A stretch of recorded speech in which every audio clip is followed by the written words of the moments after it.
Here we go. Introduce myself again. I can't see your comments, so just if you want to leave a comment, I'll come back and comment later. Good morning, this is Ginny with learnwithginny.com from the beautiful Upper Peninsula of Michigan. Today I'm sharing with you how to cut out photos for your promos using Microsoft Paint 3D. It comes free with your Windows 10 software. So that's why I use it, because it was there. But I do have another program that I like to use, which is GIMP, which is like a free photo editing software, but it's a lot more complicated.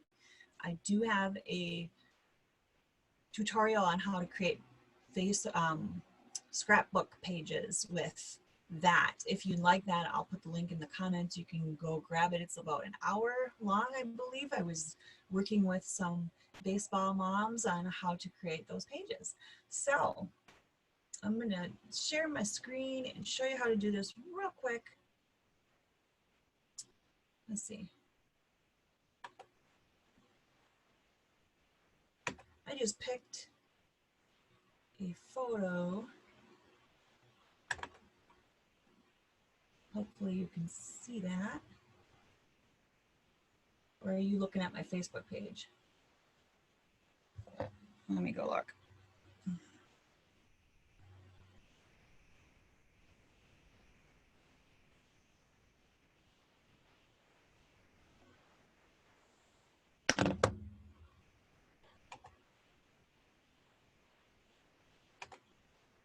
Yeah, I think you're looking at my Facebook page. It's not what I want you to look at.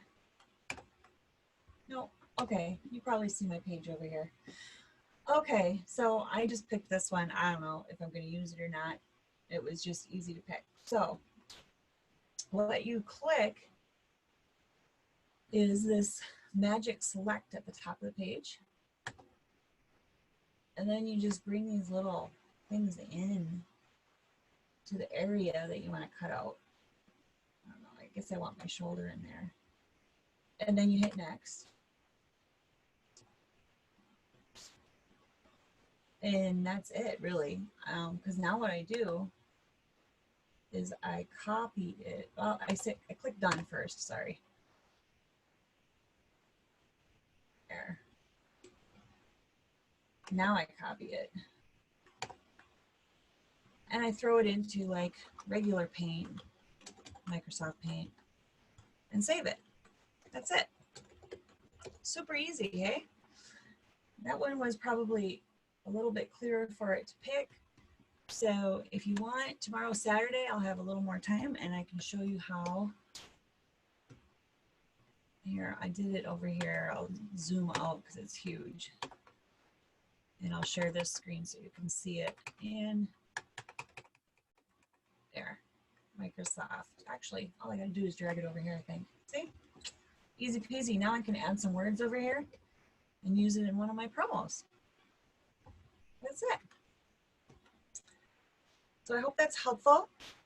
Go to learnwithginny.com if you want to get on my newsletter, and I'll be sure to put that link in there later. Under this video, if it's on YouTube, probably be under that video too, wherever you see it. I'll put the link somewhere in the comments or whatever if you want that little tutorial on how to create a scrapbook page, and that would help you use GIMP a little bit more and some other tools. So I'm going to stop this sharing. Make it a wonderful day, and I'll see you next time.